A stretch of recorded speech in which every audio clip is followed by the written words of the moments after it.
All right, so this is going to be a review video on Chapter 5, More Settlers Arrive, Trappers and Trailblazers. So if you want to follow along, you can, or you can just listen. All right, so remember that before we left school, we talked about how Mexico was part of California was now part of Mexico since they won their independence from Spain. So it says that for nearly 25 years, California remained a part of Mexico. And remember that not a lot of people were able to come unless you came straight up from Mexico. There was sun-baked deserts and steep mountains that separated both Mexico from the United States. And the only way really that people came over to California, it was, from the East Coast. Remember the 13 colonies was taking the ship all the way down to South America and then all the way back up, which was many, many months, right?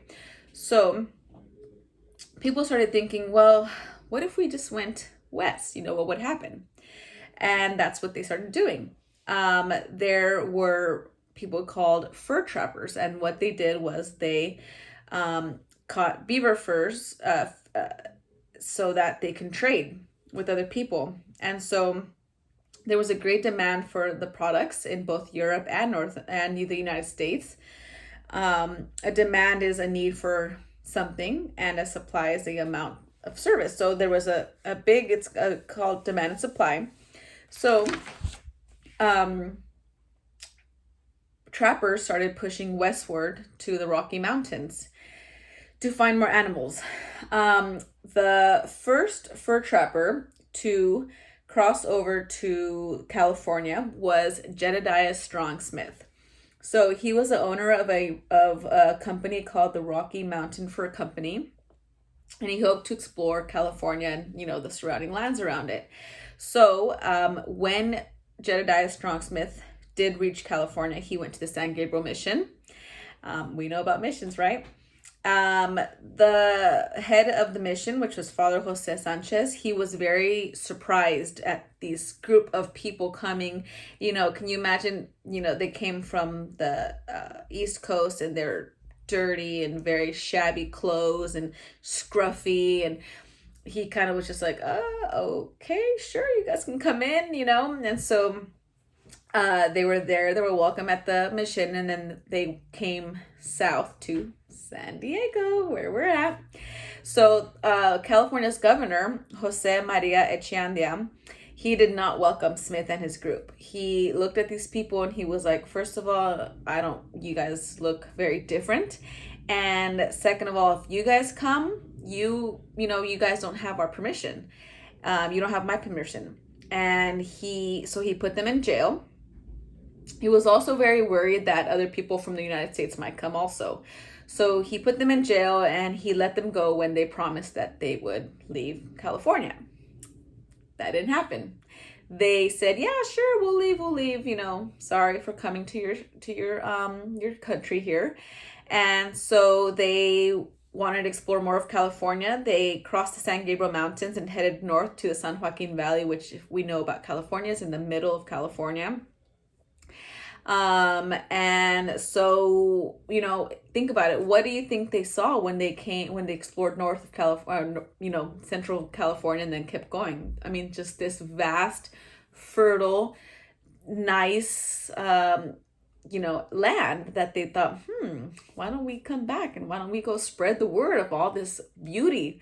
So they did cross back over. It was a very treacherous, a very hardship for them to cross back over to go east, but they finally made it.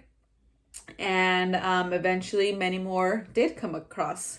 But Jedediah Strong Smith was like the first person to actually come to California and then cross back.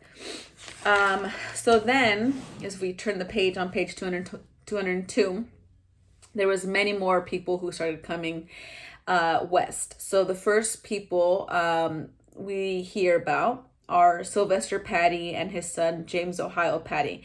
Now, they were all called trailblazers. And so a trailblazer is a person who makes a new trail for others to follow. This could be used in social studies because that's what they were, but also it can be used in general. A trailblazer is someone who starts something for other people. Anyway, so in 1827, Sylvester Patty and his son James Ohio Patty traveled through New Mexico into California. And just like Jedediah Strong Smith, they were jailed. Sylvester Patty, the dad, he did die in jail, but then the son, James Ohio Patty, he told the people that he told the Mexican leaders that he had a vaccine, like a medicine, like a shot or something to prevent people from dying from smallpox, and so they let him go. There was another trailblazer named Ewing Young. He traveled through the old Spanish Trail that led from Santa Fe, New Mexico into California. So that became an important trade route. If you think of the map, New Mexico is near California. So if you look at your map, this one right here, he started a route, going west. So that's Ewing Young. The next one we read about is Joseph Rutherford Walker. And in 1834, he found a route through the mountain pass in the Sierra Nevada, which, as we know, it's a huge, mountain range, which actually is known as the Walker Pass. And several years after Joseph